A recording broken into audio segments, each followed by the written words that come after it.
Paano nga ba ang gagawin kung wala ka na-receive na confirmation email? So yan din ang karamihan sa mga tanong ngayon. Katulad nito, hello po, nakapag-file na ako ng AITR last March 25 pero until na wala pa rin ako na-receive na confirmation email. So ano daw kaya yung gagawin niya? Ang una kong maia-advise ay i-check nyo muna ang inyong email, baka nandun sa spam.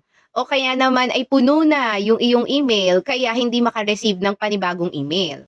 I-check mo din yung email mo, baka wrong spelling doon sa EBIR forms kaya hindi maka-receive ng email.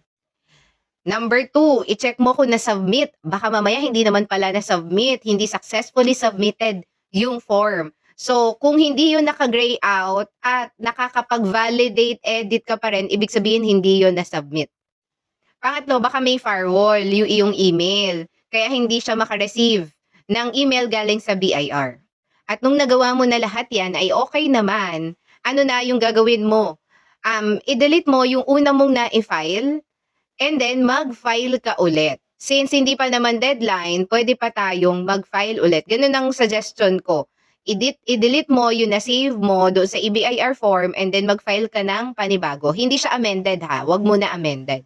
And then, tignan mo kung may mare-receive ka na email. Mas maganda, mag-send tayo ng ating, or mag-resend ka during madaling araw o kaya yung hating gabi para malakas yung internet. Kaya nga iniiwasan natin yung malapit na yung deadline kasi ganito nga yung mga nangyayari.